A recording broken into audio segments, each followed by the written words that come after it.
तक पूरे हजारीबाग में इतिहास उठाकर देख लीजिए, आज जब से ये पॉलिटिकल में घुसे हैं मुन्ना सिंह, आज 10 वर्षों से किसी भी समुदाय के वर्ग के लोग हो, हर समुदाय में कोई भी मसला होता है तो ये आदमी पड़ाक से दौड़ जाते हैं, चाहे वो जान से माल से सभी तरह से वो मदद करते हैं। मतलब आपको क्या लगता है, कैंडिडेट के वजह से इस बार आपकी जीत होगी या पार्टी के वजह से? नहीं, कैंडिडेट की पार्टी तो हमारी मजबूत है ही थी, लेकिन इस बार कैंडिडेट जो मनपसंद मिला है उसके एवज में हम लोग का डबल बेनिफिट हुआ है कि केंद्र सरकार झारखंड का 1,36,000 करोड़ रुपया रखे हुए है, अभी तक ये झारखंड को दे नहीं रही है।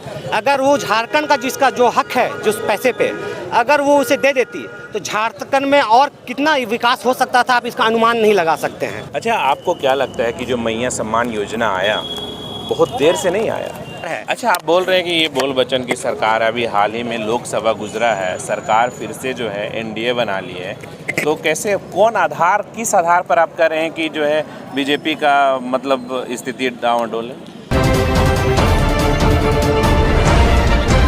हजारीबाग सदर विधानसभा क्षेत्र का अगर इतिहास देखा जाए तो कमोबेश जितने भी अब तक चुनाव हुए हैं उसमें बीजेपी और कांग्रेस आमने सामने होते रहे हैं। इस बार भी ऐसा अनुमान लगाया जा रहा है कि सीधा मुकाबला बीजेपी और कांग्रेस में हो सकती है। ऐसे में कांग्रेस के जो प्रत्याशी हैं मुन्ना सिंह, उसके समर्थक यहाँ पर मौजूद हैं। तो चलिए इन्हीं से बात करते हैं कि किस तरीके से इस बार कांग्रेस की तैयारी है, क्योंकि मैं आपको बताता चलूँ कि पिछले 10 वर्षों से 2 विधानसभा चुनाव में कांग्रेस को जीत नहीं मिल पाई है। तो आइए सीधे इनके समर्थकों से बात करते हैं। क्या नाम हुआ आपका? पूनम यादव। कहाँ से हैं? बरही विधानसभा। अच्छा, इस बार आप लोगों की तैयारी कैसी है? क्योंकि पिछले अगर हम चुनाव की बात करें 2014 और 2019, तो वहाँ पर भी आप लोग जो है लगातार पिछड़ रहे थे बीजेपी से। नहीं, देखिए ये गलत फहमी है आप लोग की, हम लोग कभी पिछड़े नहीं हैं ना बिछड़े हैं, ठीक है। और रही बात इस बार का, तो इस बार कहीं नहीं है बीजेपी हम लोग के टक्कर में, कहीं भी नहीं है। इस बार पूरे आज नॉमिनेशन के साथ साथ हम लोग आप लोग के माध्यम से मैं बता देना चाहती हूँ कि नॉमिनेशन के साथ साथ हम लोग जीत का भी जुलूस निकाल चुके हैं। अभी सरकार जो 5 साल लगभग चली आपकी महागठबंधन की सरकार, उसमें कांग्रेस जो है मुख्य दल में शामिल था, तो यहाँ पर सरकार थी। आखिर कौन सा ऐसा वजह लगता है जिसकी वजह से लगता है कि कांग्रेस इस बार यहाँ से बाजी मार लेगी? देखिए, जब से झारखंड में हमारा गठबंधन की सरकार आई है, तब से कहीं ना कहीं जनता के लिए अलग अलग, हर एक कैबिनेट में अलग अलग जनताओं के लिए स्कीम लाती है।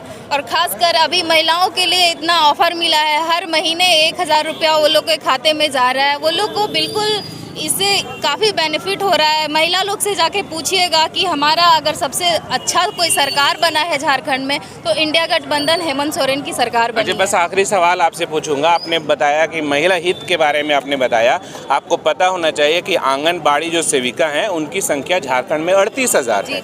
और इस वक्त जब चुनाव की घोषणा हुई निर्वाचन आयोग की ओर से, उससे पहले वो धरने पर थी। आंगनबाड़ी की जितनी धरना प्रदर्शन पे बैठी हुई थी, मैं भी उन लोगों का समर्थन करने के लिए गई थी। समर्थन करने जरूर गई थी। हमारी सरकार की वो लोग के प्रति एक नोटिफिकेशन आया था जिसमें वो बिल्कुल साफ तौर पे कहे थे कि ये आचार संहिता लगने से पहले हम आप लोग का मांग पूरा कर देंगे। लेकिन बीजेपी वाले लोग का इतना बड़ा चाल था कि हमारी सरकार का कार्यकाल बिना पूरा किए ही 2 महीने पहले ही कार्यकाल उनका हटा दिया गया, जिसके वजह से हमारी सरकार को बिल्कुल वक्त नहीं मिल पाई। हमारी सरकार की जो कार्यकाल होगा वो 6 जनवरी को पूरा हो रहा है। 2 महीना पहले आप हटा के और अगर बोल रहे हैं कि धरना प्रदर्शन पे बैठी, तो वो लोग का पूरा नहीं हो पाया। निश्चित तौर पे इस चुनाव के बाद हमारी सरकार बन रही है, वो लोग, हमारी जितनी महिलाएं हैं जो धरना पे बैठी हुई थी, आंगनबाड़ी सेविका दीदी लोग, वो लोग को बिल्कुल इंसाफ मिलेगा। चलिए, आप बोलना चाह रही है कि समय आपको नहीं मिल पाया, इस वजह से उनको इंसाफ नहीं मिल पाया। हम कुछ और लोग हैं, कोई समर्थक हैं, हम उनसे भी बात करेंगे। क्या नाम हुआ? जावेद इकबाल। कहाँ से हैं आप? और कोई कांग्रेस में आपका कोई पद है या फिर? हम जनरल सेक्रेटरी हैं, सोशल मीडिया के विधानसभा इंचार्ज हैं। अच्छा, सदर विधानसभा। हाँ। बताइए, इस बार कैसी तैयारी है आपकी? इस बार तैयारी 10 वर्षों के बाद फिर एक मौका लगा है। और अभी जो देखे होंगे नॉमिनेशन का काफिला, लोग खुद ब खुद सड़क पर आ रहे हैं और प्रत्याशी को बधाई दे रहे हैं, प्रत्याशी को आशीर्वाद दे रहे हैं कि इस बार जो वक्त आया है ये कांग्रेस पार्टी का समय लौट कर आ गया है और सारे लोग, पूरा शहर विधानसभा कांग्रेसमय हो गया। आप देख रहे होंगे पूरे टाउन के अंदर में, चाहे किसी भी वर्ग का, किसान वर्ग है, मजदूर वर्ग है, महिला है, व्यवसायी वर्ग है, सब भाजपा के द्वारा तराही इमाम हो चुके थे। क्या नाम हुआ? मोहम्मद माशूक अंसारी। आप भी कांग्रेस में कोई पदधारी हैं या फिर समर्थक हैं? कांग्रेस जिला सचिव हूँ मैं। अच्छा, बताइए इस बार बूथ वाइज कैसी तैयारी है आपकी? नहीं, हम लोग तो बूथ वाइज ही हम लोग को तैयारी है और बहुत अच्छे पैमाने पे हम लोग को तैयारी हुई है और जनता के बीच हम लोगों ने गया है और गए हैं और जनता ने इस बार जिस तरह का कैंडिडेट चाहिए था उस तरह का कैंडिडेट इस बार मिला है, मनचाहा कैंडिडेट मिला है। निश्चित तौर पर हम लोग इस बार चुनाव जीतने की ओर में हैं। तो मतलब आपको क्या लगता है, कैंडिडेट की वजह से इस बार आपकी जीत होगी या पार्टी के वजह से? नहीं, कैंडिडेट की पार्टी तो हमारी मजबूत है ही थी, लेकिन इस बार कैंडिडेट जो मनपसंद मिला है उसके एवज में हम लोग का डबल बेनिफिट हुआ है और हम लोग मुन्ना सिंह के फेवर में पूरा जनता का आक्रोश था कि भाई मुन्ना सिंह को टिकट मिलना चाहिए और मुन्ना सिंह को उम्मीदवार के रूप में कांग्रेस ने दिया है। आला कमान को मैं बहुत बहुत बधाई देता हूं कि एक बेहतरीन कैंडिडेट देने का काम कार्य किया है हजारीबाग विधानसभा में। देखिए 10 वर्षों से यहाँ की जनता इंतजार कर रहा था कि कांग्रेस से कोई अच्छा प्रत्याशी हजारीबाग से कांग्रेस से इसको मिले, लेकिन ये मिल नहीं रहा था। लेकिन अभी सबसे ज़्यादा खुशी है कि एक अच्छा कैंडिडेट, हम कांग्रेस पार्टी में नहीं थे, हम एक मुन्ना सिंह के साथ थे और मुन्ना सिंह के साथ हमने 7 साल गुजारा। 7 साल गुजारने के बाद ये लगा कि अगर हजारीबाग में अगर कोई विकास या किसी भी ज़रूरतमंद अगर इंसान है तो ये मुन्ना सिंह है और उम्मीद भी है। और आज तक पूरे हजारीबाग में इतिहास उठाकर देख लीजिए, आज जब से ये पॉलिटिकल में घुसे मुन्ना सिंह, आज 10 वर्षों से किसी भी समुदाय के वर्ग के लोग हो, हर समुदाय में कोई भी मसला होता है तो ये आदमी पड़ाक से दौड़ जाते हैं, चाहे वो जान से, माल से, सभी तरह से वो मदद करते हैं। देखिए मुन्ना सिंह एक सेल्फी व्यक्ति नहीं है और मुन्ना सिंह आज जनता के दिलों में राज इसलिए करेंगे क्योंकि इनको चाहिए था बस जो हालात हजारीबाग आप देख रहे हैं, चाहे वो बीजेपी हो या फिर वो इससे पहले कोई भी कैंडिडेट हो, लेकिन इनके जैसा, देखिए जब तक जनता के बीच आप काम नहीं कीजिएगा जनता आपको नहीं चाहेगा। तो आज हम अच्छे से जानते हैं आज 7 साल से मुन्ना सिंह को, क्योंकि हम चाहे सिर्फ हम नहीं, अगर हमको कोई कह दे कि फलाना काम में अगर ज़रूरत हो तो मुन्ना भैया को अगर एक बार बुलाएंगे तो कहीं भी, चाहे 24 घंटा भी हो, चाहे वो प्रशासन हो या ब्लॉक हो या कहीं भी हो या कहीं साफ सफाया हो या किसी को अगर गरीब हो, किसी की शादी ब्याह का ज़रूरत हो या किसी का अगर एक्सीडेंट हो गया है, उनका हर काम में आगे बढ़कर रहते हैं। ये मतलब आप कहना चाह रहे हैं कि वो हर के सुख दुख में साथ रहते हैं, इसलिए उनकी जो है संभावना इस बार जो आपके कैंडिडेट हुआ करते थे उसके बनिस्बत इस बार ज़्यादा संभावना है जीतने की ना। इस बार जो है क्या लगता है कि पिछले बार के मुकाबले इस बार टक्कर चुनौतीपूर्ण है या फिर इस बार आपको लग रहा है कि कांग्रेस बाजी मार जाएगी? देखिए, सरकार महागठबंधन की सरकार जिस तरह कार्य की है उसे एक महिला जो तत्काल अभी योजना दिया 1,000 दिया जा रहा है, महिलाओं तो एक तरफा का ये महागठबंधन के प्रति पागल है कि ऐसा ये योजना हमेशा चालू रहे ताकि सरकार को यही रहे तभी हम लोग को चालू रहेगा। बाकी रह गया कि जितने कार्य हमारे महागठबंधन सरकार, उसके सरकार के कार्यों को देखकर युवा वर्ग चाहे महिला वर्ग सभी वोट करेंगे और फिर हम लोग झारखंड में सरकार बढ़िया से बनाएंगे। हम आपसे सीधा जानना चाहते हैं, अच्छा आपको क्या लगता है कि जो मैया सम्मान योजना आया बहुत देर से नहीं आया?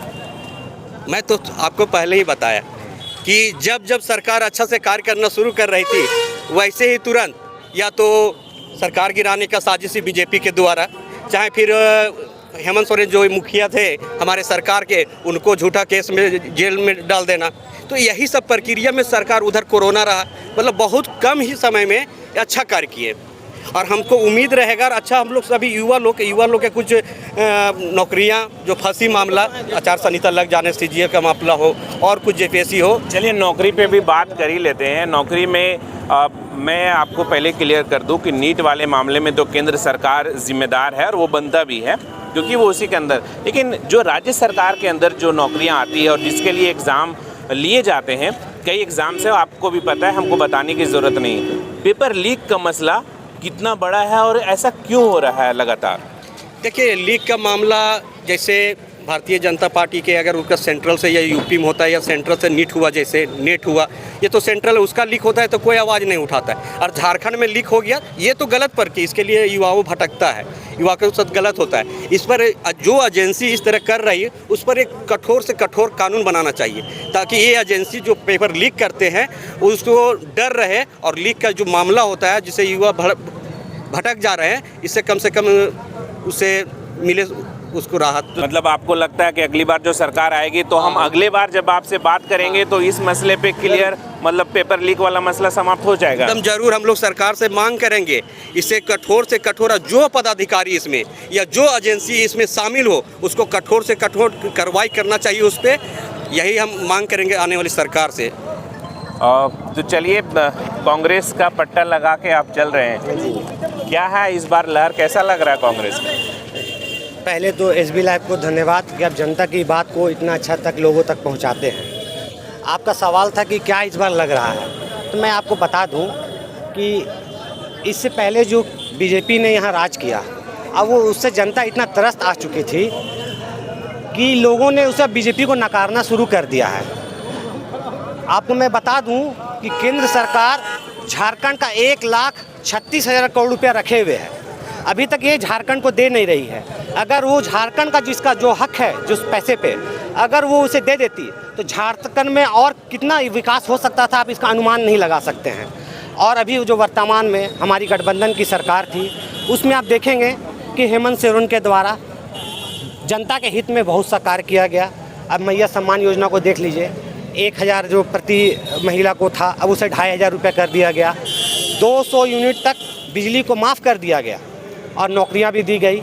और मुझे पूरा उम्मीद है कि इस बार जो है पूरे झारखंड से बीजेपी को उखाड़ फेंकेगी ये जनता, क्योंकि ये जनता बीजेपी से तरस आ गई है। ये केवल बोल बच्चन वाली सरकार है। अच्छा, आप बोल रहे हैं कि ये बोल बच्चन की सरकार है, अभी हाल ही में लोकसभा गुजरा है, सरकार फिर से जो है NDA बना ली है, तो कैसे, कौन आधार, किस आधार पर आप कह रहे हैं कि जो है बीजेपी का मतलब स्थिति डावाडोल है? देखिए, पहले जो इनका संख्या था केंद्र में, जो इनकी संख्या थी वो अभी 60 लगभग सीटें घट गई हैं इनकी। लेकिन धीरे धीरे एक समय आएगा कि लोग समझ जाएंगे। देखिए, मीडिया के माध्यम से लोग अभी पूरी बातों को समझ नहीं पा रहे हैं, और वो यानी कि उसे इस तरह से उनका IT सेल गलत तरीके से पेश करता है चीज़ों को। लेकिन धीरे धीरे ये जनता जानकार है, सोशल मीडिया का दौर है, सभी लोग अब अपने मोबाइल में सही चीज़ों को देख रहे हैं, परख रहे हैं। अब मुझे पूरी उम्मीद है कि आने वाले वक्त में बीजेपी जो बोलती वो करती है ही नहीं। अब विकास 2014 के बाद किस तरह हुआ मैं आपको बताना चाहता हूँ। 2014 तक देश में 64 लाख करोड़ का कर्जा था। आपको मैं बता दूंगा कि इन्होंने 10 सालों में केवल उसे 2,05,000 से 10,000 करोड़ का 205 लाख करोड़ तक पहुंचा दिया। मतलब समझ लीजिए कि करीबन 50 वर्षों में देश ने 64 लाख करोड़ का कर्जा लिया, और इन्होंने 10 साल में 1,55,000 करोड़ का कर्जा लेके देश को डुबाने का काम किया है। ये तो आने वाले वक्त में ये देश के लिए बहुत घातक सिद्ध होगा। अच्छा, ये तो आंकड़ों वाली बात होगी, थोड़ा ज़मीन पे हम बात कर ले। पिछले बार का आपको याद होगा कि यही हेमंत सरकार लगातार, जो मुख्यमंत्री हैं हेमंत सोरेन, वो बात कर रहे थे कि हम युवाओं को 5 लाख नौकरी देंगे, अगर नहीं दे पाए तो बेरोजगारी भत्ता देंगे। तो क्या वो वादा पूरा हुआ लगता है? ये मत बोलिएगा कि केंद्र 2 करोड़ का वादा किया था। केंद्र के वादे केंद्र से, जो राज्य सरकार वादा किया उस पर क्या करते हैं? नहीं, आपका एकदम सही कहना है कि केंद्र ने प्रत्येक वर्ष 2 करोड़ रोजगार देने का काम किया था। 20 करोड़ रोजगार दिया होता तो अभी कोई जनता यहाँ हमारा बेरोजगार नहीं होती। रहा बात हमारे वर्तमान में हमारे राज्य सरकार के बात, तो ये जो केंद्र सरकार, ये जो तानाशाही सरकार है, ये काम कहाँ करने देती है किसी मुख्यमंत्री को? वहाँ आप पार्टी को, केजरीवाल को जेल में डाल दिया। हमारे हेमंत सोरेन सरकार को जो इतना अच्छा काम कर रही थी, उसे झूठे आरोप में फंसा के जेल में डाल दिया। ये काम करने नहीं देती है। लेकिन जनता इतना बेवकूफ़ नहीं है, मैं बता देना चाहता हूँ। आने वाले वक्त में ये जनता बीजेपी को बहुत अच्छा सबक सिखाएगी। जवाब आप नहीं दिए, वो जो नौकरी का बात था और बेरोजगारी भत्ता का, तो उस पर आपकी सरकार कितना खरा उतर पाई है? देखिए, हर चीज़ का समय होता है, एक समय में तुरंत बहुत कुछ किया नहीं जा सकता है। लेकिन आपको देखें कि जो कर रही थी वो धीरे धीरे कंटिन्यूअस आपको रोजगार का भी देने का काम की गई है। अभी बहुत सी भर्तियाँ हुई हैं, और उसके बाद फिर आप ये देखना चाहेंगे कि मैया सम्मान रोजगार योजना, उसके बाद फिर बिजली बिल माफ़ी, इसके अलावा बहुत सा सरकार काम कर रही है आप बोल अपनी रहे जनता हैं के कि लिए। आप बोल रहे हैं कि केंद्र सरकार जो है बीजेपी वहाँ पे एक बड़ी पार्टी के रूप में है तो काम करने नहीं देती है जो भी विपक्ष के लोग रहते हैं। तो ऐसे में जब इस बार आप लोग आए हैं, है ना, तो केंद्र में तो वही सरकार रहेगी, फिर आप लोग आते हैं तो फिर काम नहीं करने देगी। ऐसा नहीं है। जब वो ऐसा कोशिश कर रही है बीजेपी, और जो ये तानाशाही कर रही थी, जिसके कारण उनको लोकसभा में ज़बरदस्त झटका लगा है, उनका सीटें काफ़ी गिरी हैं। अब मैं आके बता दूं क्योंकि केवल काम नहीं करती, बोल बच्चन केवल करती है, आईटी सेल के द्वारा झूठा खबर फैलाती है, आपस में लोगों को बांटने का काम करती है, जिसके आधार पर वो केंद्र में आना चाहती है। लेकिन जनता धीरे धीरे सब समझ चुकी है। सभी युवाओं को रोजगार चाहिए। आप जागरूक वोटर हैं, आप जागरूक वोटर हैं। बताइए कि 5 सालों में क्या लगता है, चूंकि आप कांग्रेस से भी जुड़े हैं, बताइए ये 5 सालों में क्या लगता है कि जो अब तक अधूरा रह गया है और उसे पूरा कर लेगी जल्दी से सरकार? निश्चित तौर पे जो 2-3 काम गिना दीजिए। सबसे पहले तो मामला आ रहा है रोजगार का। रोजगार में यानी कि हमारी जो राज्य सरकार है वो यानी कि पूरा प्रयत्न करेगी और आपको आने वाले समय में 1-2 सालों में ही दिखेगा कि किस तरह युवाओं को रोजगार से जोड़ा जा रहा है, जिसका प्लेटफॉर्म तैयार हो रहा है। लेकिन चूंकि कोरोना काल आ गया, हमारे मुखिया जो थे मुख्यमंत्री हेमंत सोरेन जी, उन्हें जेल में डाल दिया गया, जिस वजह से वो अपने कार्य को पूरी तरह नहीं कर पाए। और मुझे पूरी उम्मीद है कि इस बार हम लोग और अच्छे संख्या से आएंगे राज्य सरकार में और जनता के लिए, जनता के रोजगार के लिए, उनके स्वास्थ्य के लिए, शिक्षा के लिए बहुत अच्छे से काम करेंगे। तो ये थे हमारे साथ कांग्रेस के कुछ नेता और समर्थक, जिन्होंने साफ तौर पर बताया कि जो अधूरे काम हैं वो इस बार अगर महागठबंधन की सरकार बनती है तो ज़रूर उन अधूरे कामों को पूरा किया जाएगा। और इन लोगों को यह भी भरोसा है कि अब तक जो महागठबंधन काम की है उस आधार पर फिर से एक बार महागठबंधन की सरकार बनेगी। लेकिन ये देखना अहम होगा कि जब चुनाव के बाद रिजल्ट आएंगे तो वो रिजल्ट क्या होते हैं। अपने सहयोगी महेश कुमार वीडियो जर्नलिस्ट के साथ Shamim Ahmad, SB live Hindi, Hazaribagh. Subscribe now and press the bell icon. Never miss an update.